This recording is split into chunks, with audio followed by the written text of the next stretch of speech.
शांताकारं भुजंगशयनं पद्मनाभं सुरेशं विश्वाधारं गगनसदृशं मेघवर्णं शुभांगं लक्ष्मीकान्तं कमलनयनं योगिभिर्ध्यानगम्यं वन्दे विष्णुभवभयहरं सर्वलोकैकनाथं। मंगलम भगवान विष्णु मंगलम गरुड़ध्वज मंगलम पुंडरीकाक्ष मंगलाय तनोहरि। ओम नमो भगवते वासुदेवाय। आज का दिन आप सभी के लिए मंगलमय हो। सावन महीने में प्रतिदिन श्रीमद् भागवत महापुराण की कथा का श्रवण करने से जीवन में होने वाली अज्ञान व पाप कर्मों से छुटकारा मिलता है, साथ ही 1000 गौदान के बराबर पुण्य की प्राप्ति होती है। अब आइए सुनते हैं सावन मास कथा का 18वां अध्याय। श्री सुखदेव जी कहते हैं, परीक्षित, उद्धव जी ऋषि वंशियों में एक प्रधान पुरुष थे। वे साक्षात बृहस्पति के शिष्य और परम बुद्धिमान थे। उनकी महिमा के संबंध में इससे बढ़कर और कौन सी बात कही जा सकती है कि वे भगवान श्री कृष्ण के प्यारे सखा तथा मंत्री भी थे। एक दिन शरणागतों के सारे दुख हर लेने वाले भगवान श्री कृष्ण ने अपने प्रिय भक्त एवं एकांत प्रेमी उद्धव जी का हाथ अपने हाथ में लेकर कहा, सौम्य स्वभाव उद्धव, तुम व्रज में जाओ। वहां मेरे माता पिता नंद बाबा और यशोदा मैया हैं। उन्हें आनंदित करो और गोपियां मेरे विरह की व्याधि से बहुत ही दुखी हो रही हैं। उन्हें मेरे संदेश सुनाकर उस वेदना से मुक्त करो। प्यारे उद्धव, गोपियों का मन नित्य निरंतर मुझ में ही लगा रहता है। उनके प्राण, उनका जीवन, उनका सर्वस्व मैं ही हूँ।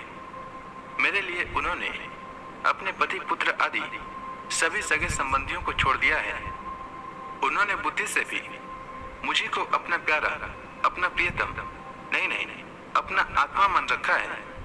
मेरा यह व्रत है कि जो लोग मेरे लिए लौकिक और पारलौकिक धर्मों को छोड़ देते हैं, उनका भरण पोषण मैं स्वयं करता हूँ। प्रिय उद्धव, मैं उन गोपियों का परम प्रियतम हूँ। मेरे यहाँ चले आने से वे मुझे दुरस्त मानती हैं और मेरा स्मरण करके अत्यंत मोहित हो रही हैं, बार बार मूर्छित हो जाती हैं। वे मेरे विरह की व्यथा से विवल हो रही हैं, प्रति क्षण मेरे लिए उत्कंठित हो रही हैं।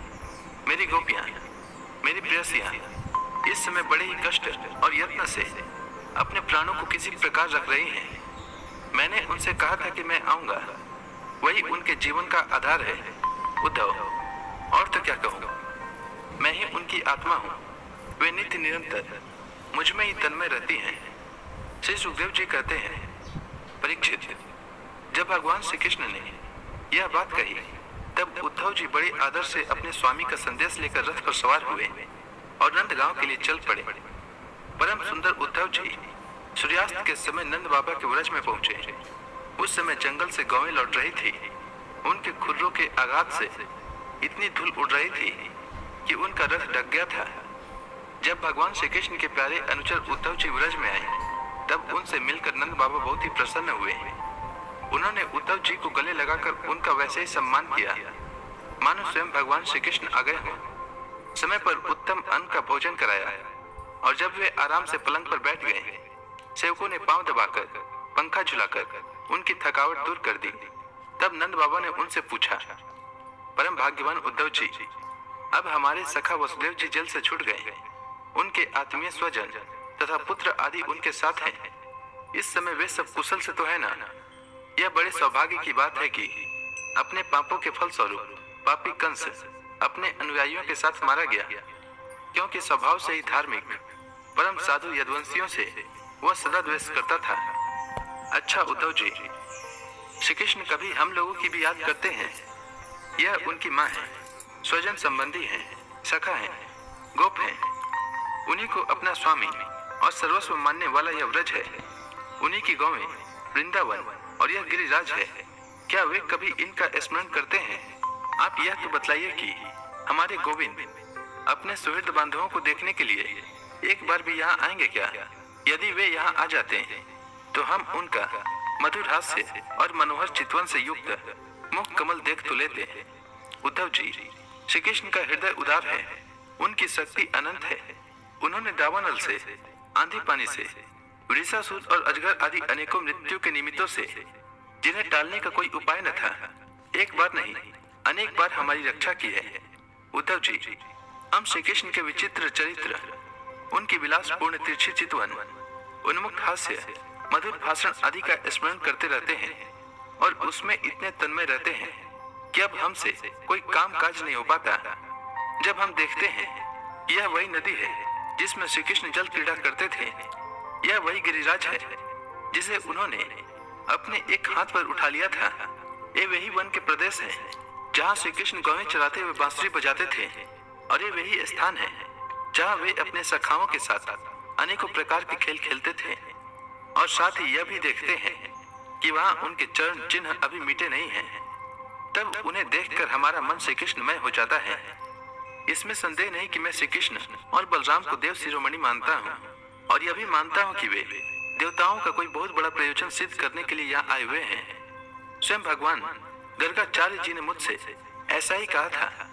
जैसे सिंह बिना किसी परिश्रम के पशुओं को मार डालता है, वैसे ही उन्होंने खेल खेल में ही 10,000 हाथियों का बल रखने वाले कंस, उसके दोनों अजय पहलवानों और महान बलशाली गजराज कोलिया पीड़ को मार डाला। उन्होंने 3 ताल लंबे और अत्यंत दृढ़ धनुष को वैसे ही तोड़ डाला जैसे कोई हाथी किसी छड़ी को तोड़ डाले। हमारे प्यारे श्री कृष्ण ने एक हाथ से 7 दिनों तक गिरिराज को उठाए रखा था। यही सबके देखते देखते खेल खेल में उन्होंने प्रलंब, धेनुक, अरिष्ट, तृणावर्त और बक आदि उन बड़े बड़े दैत्यों को मार डाला जिन्होंने समस्त देवता और असुरों पर विजय प्राप्त कर ली थी। श्री सुखदेव जी कहते हैं, परीक्षित, नंद बाबा का हृदय यूं ही भगवान श्री कृष्ण के अनुराग रंग में रंगा हुआ था। जब इस प्रकार वे उनकी लीलाओं का एक एक करके स्मरण करने लगे, तब तो उनमें प्रेम की बाढ़ी आ गई। वे विवल हो गए और मिलने की अत्यंत उत्कंठा होने के कारण उनका गला रुंध गया। वे चुप हो गए। यशोदा रानी भी वहीं बैठकर नंद बाबा की बातें सुन रही थी। श्री कृष्ण की एक एक लीला सुनकर उनके नेत्रों से आंसू बहते जाते थे। उद्धव जी नंद बाबा और यशोदा रानी के हृदय में श्री कृष्ण के प्रति कैसा अगाध अनुराग है, यह देखकर आनंद मग्न हो गए और उनसे कहने लगे। उद्धव जी ने कहा, हे मानव, इसमें संदेह नहीं कि आप दोनों समस्त शरीरधारियों में अत्यंत भाग्यवान हैं, सराहना करने योग्य हैं, क्योंकि जो सारे चराचर जगत के बनाने वाले और उसे ज्ञान देने वाले नारायण हैं, उनके प्रति आपके हृदय में ऐसा वात्सल्य स्नेह पुत्र भाव है। बलराम और श्री कृष्ण पुराण पुरुष हैं, वे सारे संसार के उपादान कारण और निमित्त कारण भी हैं। भगवान श्री कृष्ण पुरुष हैं तो बलराम जी प्रधान हैं। यही दोनों समस्त शरीरों में प्रविष्ट होकर उन्हें जीवन दान देते हैं और उनमें उनसे अत्यंत विलक्षण जो ज्ञान स्वरूप जीव है उसका नियमन करते हैं। जो जीव मृत्यु के समय अपने शुद्ध मन को एक क्षण के लिए भी उनमें लगा देता है, वह समस्त कर्म वासनाओं को धो बहाता है और शीघ्र ही सूर्य के समान तेजस्वी तथा ब्रह्ममय होकर परम गति को प्राप्त होता है। वे भगवान ही जो सबके आत्मा और परम कारण है, भक्तों की अभिलाषा पूर्ण करने और पृथ्वी का भार उतारने के लिए मनुष्य का शरीर ग्रहण करके प्रकट हुए हैं। उनके प्रति आप दोनों का ऐसा सुदृढ़ वात्सल्य भाव है। फिर महात्माओं, आप दोनों के लिए अब कौन सा शुभ कर्म करना शेष रह जाता है। भक्त वत्सल यदुवंश शिरोमणि भगवान श्री कृष्ण थोड़े ही दिनों में व्रज में आएंगे और आप दोनों को अपने माँ बाप को आनंदित करेंगे। जिस समय उन्होंने समस्त यदुवंशियों के द्रोही कंस को रंगभूमि में मार डाला और आपके पास आकर कहा कि मैं व्रज में आऊंगा, उस कथन को वे सत्य करेंगे। नंद बाबा और माता यशोदा जी, आप दोनों परम भाग्यशाली हैं। खेद न करें, आप श्री कृष्ण को अपने पास ही देखेंगे, क्योंकि जैसे काष्ठ में अग्नि सदा ही व्यापक रूप से रहती है, वैसे ही वे समस्त प्राणियों के हृदय में सर्वदा विराजमान रहते हैं। एक शरीर के प्रति अभिमान न होने के कारण न तो कोई उनका प्रिय है और न तो अप्रिय। वे सब में और सब के प्रति समान हैं, इसलिए उनकी दृष्टि में न तो कोई उत्तम है और न ही अधम। यहाँ तक कि विषमता का भाव रखने वाला भी उनके लिए विषम नहीं है। न तो उनकी कोई माता है और न पिता, न पत्नी है और न तो पुत्र आदि, न अपना है और न पराया, न देह है और न तो जन्म ही। इस लोक में उनका कोई कर्म नहीं है। फिर भी वे साधुओं के परित्राण के लिए लीला करने के लिए देवादि सात्विक, मत्स्यादि तामस एवं मनुष्य आदि मिश्र योनियों में शरीर ग्रहण करते हैं। भगवान अजन्मा है, उनमें प्राकृत सत्व रज आदि में से एक भी गुण नहीं है। इस प्रकार इन गुणों से अतीत होने पर भी लीला के लिए खेल खेल में वे सत्व रज और तम इन तीनों गुणों को स्वीकार कर लेते हैं और उनके द्वारा जगत की रचना, पालन और संहार करते हैं। जब बच्चे घुमरी परेता खेलने लगते हैं या मनुष्य वेग से चक्कर लगाने लगते हैं, तब उन्हें सारी पृथ्वी घूमती हुई जान पड़ती है। वैसे ही वास्तव में सब कुछ करने वाला चित्त ही है, परंतु उस चित्त में अहम बुद्धि हो जाने के कारण, भ्रमवश उसे आत्मा, अपना मैं समझ लेने के कारण जीव अपने को कर्ता समझने लगता है। भगवान श्री कृष्ण केवल आप दोनों के ही पुत्र नहीं हैं, वे समस्त प्राणियों के आत्मा, पुत्र, माता पिता और स्वामी भी हैं। बाबा, जो कुछ देखा या सुना जाता है वह चाहे भूत से संबंध रखता हो, वर्तमान से अथवा भविष्य से, स्थावर हो या जंगम हो, महान हो अथवा अल्प हो, ऐसी कोई वस्तु ही नहीं है जो भगवान श्री कृष्ण से पृथक हो। बाबा, श्री कृष्ण के अतिरिक्त ऐसी कोई वस्तु नहीं है जिसे वस्तु कह सके। वास्तव में सब वही है, वही परमार्थ सत्य है। परीक्षित, भगवान श्री कृष्ण के सखा उद्धव और नंद बाबा इसी प्रकार आपस में बात करते रहे और वह रात बीत गई। कुछ रात शेष रहने पर गोपियां उठी। दीपक जलाकर उन्होंने घर की देहलियों पर वास्तुदेव का पूजन किया, अपने घरों को झाड़ बुहार कर साफ किया और फिर दही मथने लगी। गोपियों की कलाइयों में कंगन शोभायमान हो रहे थे। रस्सी खींचते समय वे बहुत भली मालूम हो रही थी। कानों के कुंडल हिल हिल कर उनमें कुमकुम मंडित कपोलों की लालिमा बढ़ा रहे थे। उनके आभूषणों की मणियां दीपक की ज्योति से और भी जगमगा रही थी और इस प्रकार वे अत्यंत शोभा से संपन्न होकर दही मथ रही थी। उस समय गोपियां कमल नयन भगवान श्री कृष्ण के मंगल में चरित्रों का गान कर रही थी। उनका वह संगीत दही मथने की ध्वनि से मिलकर और भी अद्भुत हो गया तथा स्वर्ग लोक तक जा पहुंचा, जिसकी स्वर लहरी सब ओर फैलकर दिशाओं का अमंगल मिटा देती थी। जब भगवान भुवन भास्कर का उदय हुआ, तब गोपियों ने देखा कि नंद बाबा के दरवाजे पर एक सोने का रथ खड़ा है। वे एक दूसरे से पूछने लगी, यह किसका रथ है? किसी गोपी ने कहा, कंस का प्रयोजन सिद्ध करने वाला अक्रूर ही तो कहीं फिर नहीं आ गया है, जो कमल नयन प्यारे श्याम सुंदर को यहाँ से मथुरा ले गया था। किसी दूसरी गोपी ने कहा, क्या अब वह हमें ले जाकर अपने मरे हुए स्वामी कंस का पिंड दान कराएगा? अब यहाँ उसके आने का क्या प्रयोजन हो सकता है? ब्रजवासिनी स्त्रियां इस प्रकार आपस में बातचीत कर रही थी कि उसी समय नित्य कर्म से निवृत्त होकर उद्धव जी वहां आ पहुंचे। श्री सुखदेव जी कहते हैं, परीक्षित, गोपियों ने देखा कि श्री कृष्ण के सेवक उद्धव जी की आकृति और वेशभूषा श्री कृष्ण से मिलती जुलती है। घुटनों तक लंबी लंबी भुजाएं हैं, नूतन कमल दल के समान कोमल नेत्र हैं, शरीर पर पीतांबर धारण किए हुए हैं, गले में कमल पुष्पों की माला है और मुखार विंद अत्यंत प्रफुल्लित है। पवित्र मुस्कान वाली गोपियों ने आपस में कहा, यह पुरुष देखने में तो बहुत सुंदर है, परंतु यह है कौन? कहां से आया है? किसका दूत है? इसने श्री कृष्ण जैसी वेशभूषा क्यों धारण कर रखी है? सब की सब गोपियां उनका परिचय प्राप्त करने के लिए अत्यंत उत्सुक हो गईं और उनमें से बहुत सी पवित्र कीर्ति भगवान श्री कृष्ण के चरण कमलों के आश्रित तथा उनके सेवक सखा उद्धव जी को चारों ओर से घेर कर खड़ी हो गई। जब उन्हें मालूम हुआ कि ये तो रमा रमन भगवान श्री कृष्ण का संदेश लेकर आए हैं, तब उन्होंने विनय से झुककर सलज हास्य, चितवन और मधुर वाणी आदि से उद्धव जी का अत्यंत सत्कार किया तथा एकांत में आसन पर बैठाकर वे उनसे इस प्रकार कहने लगी, उद्धव जी, हम जानती हैं कि आप यदुनाथ के पार्षद हैं, उन्हीं का संदेश लेकर यहाँ पधारे हैं। आपके स्वामी ने अपने माता पिता को सुख देने के लिए आपको यहाँ भेजा है, अन्यथा हमें तो अब इस नंद गांव में, गांव की रहने की जगह में उनके स्मरण करने योग्य कोई भी वस्तु दिखाई नहीं पड़ती। माता पिता आदि सगे संबंधियों का स्नेह बंधन तो बड़े बड़े ऋषि मुनि भी बड़ी कठिनाई से छोड़ पाते हैं। दूसरों के साथ जो प्रेम बंधन का स्वांग किया जाता है, वह तो किसी न किसी स्वार्थ के लिए होता है। बहुरों का पुष्पों से और पुरुषों का स्त्रियों से ऐसा ही स्वार्थ का प्रेम संबंध होता है। जब वैसे समझती है कि अब मेरे यहाँ आने वाले के पास धन नहीं है, तब उसे वह धता बता देती है। जब प्रजा देखती है कि यह राजा हमारी रक्षा नहीं कर सकता, तब वह उसका साथ छोड़ देती है। अध्ययन समाप्त हो जाने पर कितने शिष्य अपने आचार्यों की सेवा करते हैं। यज्ञ की दक्षिणा मिली कि ऋत्विज लोग चलते बने। जब वृक्ष पर फल नहीं रहते, तब पक्षी गण वहां से बिना कुछ सोचे विचारे उड़ जाते हैं।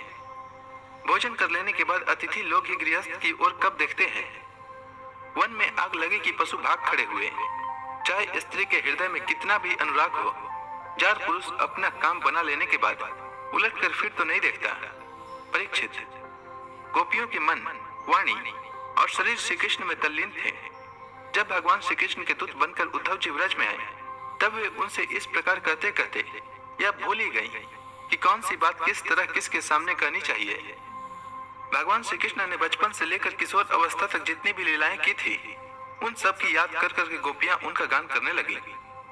श्री सुखदेव जी कहते हैं, परीक्षित, गोपियां भगवान श्री कृष्ण के दर्शन के लिए अत्यंत उत्सुक ललायित हो रही थी, उनके लिए तड़प रही थी।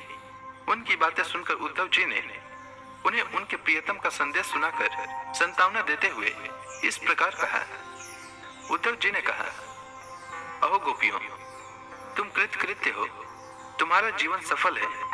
देवियों, तुम सारे संसार के लिए पूजनीय हो, क्योंकि तुम लोगों ने इस प्रकार भगवान श्री कृष्ण को अपना हृदय, अपना सर्वस्व समर्पित कर दिया है। दान, व्रत, तप, होम, जप, वेदाध्ययन, ध्यान, धारणा, समाधि और कल्याण के अन्य विविध साधनों के द्वारा भगवान की भक्ति प्राप्त हो, यही प्रयत्न किया जाता है। यह बड़े सौभाग्य की बात है कि तुम लोगों ने पवित्र कृति भगवान श्री कृष्ण के प्रति वही सर्वोत्तम प्रेम भक्ति प्राप्त की और उसी का आदर्श स्थापित किया है, जो बड़े बड़े ऋषि मुनियों के लिए भी अत्यंत दुर्लभ है। सचमुच यह कितने सौभाग्य की बात है कि तुमने अपने पुत्र, पति, देश, स्वजन और घरों को छोड़कर पुरुषोत्तम भगवान श्री कृष्ण को, जो सबके परम पति हैं, पति के रूप में वर्ण किया है। माँ भाग्यवती गोपियों, भगवान श्री कृष्ण के वियोग से तुमने उन इंद्रियातीत परमात्मा के प्रति वह भाव प्राप्त कर लिया है, जो सभी वस्तुओं के रूप में उनका दर्शन कराता है। तुम लोगों का वह भाव मेरे सामने भी प्रकट हुआ। यह मेरे ऊपर तुम देवियों की बड़ी दया है। मैं अपने स्वामी का गुप्त काम करने वाला दूत हूँ। तुम्हारे प्रियतम भगवान श्री कृष्ण ने तुम लोगों को परम सुख देने के लिए यह प्रिय संदेश भेजा है। कल्याणियों, वही लेकर मैं तुम लोगों के पास आया हूँ।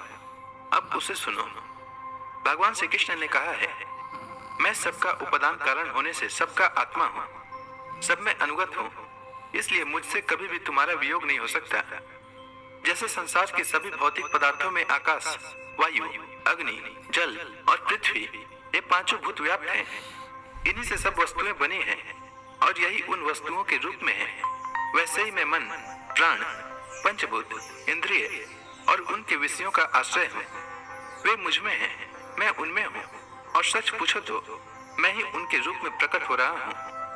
मैं ही अपनी माया के द्वारा भूत, इंद्रिय और उनके विषयों के रूप में होकर उनका आश्रय बन जाता हूँ तथा स्वयं निमित्त भी बनकर अपने आप को ही रचता हूँ, पालता हूँ और समेट लेता हूँ। आत्मा माया और माया के कार्यों से पृथक है। वह विशुद्ध ज्ञान स्वरूप, जड़ प्रकृति, अनेक जीव तथा अपने ही अवान्तर भेदों से रहित सर्वथा शुद्ध है। कोई भी गुण उसका स्पर्श नहीं कर पाते। माया की तीन वृत्तियां हैं, सुषुप्ति, स्वप्न और जागृत। इनके द्वारा वही अखंड अनंत बोध स्वरूप आत्मा कभी प्राज्ञ तो कभी तेजस और कभी विश्व रूप से प्रतीत होता है। मनुष्य को चाहिए कि वह समझे कि स्वप्न में दिखने वाले पदार्थों के समान ही जागृत अवस्था में इंद्रियों के विषय भी प्रतीत हो रहे हैं। वे मिथ्या हैं, इसलिए उन विषयों का चिंतन करने वाले मन और इंद्रियों को रोक लें और मानो सोकर उठा हो। इस प्रकार जगत के स्वाप्निक विषयों को त्याग कर मेरा साक्षात्कार करे। जिस प्रकार सभी नदियां घूम फिर कर समुद्र में ही पहुंचती हैं, उसी प्रकार मनस्वी पुरुषों का वेदाभ्यास, योग साधन, तपस्या, त्याग, इंद्रिय संयम और सत्य आदि समस्त धर्म मेरी प्राप्ति में ही समाप्त होते हैं। सबका सच्चा फल है मेरा साक्षात्कार, क्योंकि वे सब मन को निरुद्ध करके मेरे पास पहुंचाते हैं। गोपियों, इसमें संदेह नहीं कि मैं तुम्हारे नैनों का ध्रुव तारा हूँ, तुम्हारा जीवन सर्वस्व हूँ। किंतु मैं जो तुमसे इतना दूर रहता हूँ, उसका कारण है वह यही कि तुम निरंतर मेरा ध्यान कर सको। शरीर से दूर रहने पर भी मन से तुम मेरी सन्निधि का अनुभव करो। अपना मन मेरे पास रखो, क्योंकि स्त्रियों और अन्य ने प्रेमियों का चित्त अपने परदेसी प्रियतम में जितना निश्चल भाव से लगा रहता है, उतना आंखों के सामने पास रहने वाले प्रियतम में नहीं लगता। अशेष वृत्तियों से रहित संपूर्ण मन मुझ में लगाकर जब तुम लोग मेरा अनुस्मरण करोगी, तब शीघ्र ही सदा के लिए मुझे प्राप्त हो जाओगी। कल्याणियों, जिस समय मैंने वृंदावन में शारदीय पूर्णिमा की रात्रि में रास क्रीड़ा की थी, उस समय जो गोपियां स्वजनों के रोक लेने से व्रज में ही रह गई, मेरे साथ रास विहार में सम्मिलित न हो सकी, वे मेरी लीलाओं का स्मरण करने से ही मुझे प्राप्त हो गई थी। तुम्हें भी मैं अवश्य मिलूंगा, निराश होने की कोई बात नहीं है। श्री सुखदेव जी कहते हैं, परीक्षित, अपने प्रियतम श्री कृष्ण का यह संदेश सुनकर गोपियों को बड़ा आनंद हुआ। उनके संदेश से उन्हें श्री कृष्ण के स्वरूप और एक एक लीला की याद आने लगी। प्रेम से भरकर उन्होंने उद्धव जी से कहा। तो इसी के साथ यह अध्याय समाप्त हुआ। इसके आगे की कथा मैं कल के अध्याय में सुनाऊंगा। तब तक के लिए भगवान हरि का नाम लेते रहें। तो प्रेम से बोली भगवान विष्णु की जय, श्री कृष्ण भगवान की जय, समस्त देवी देवताओं की जय।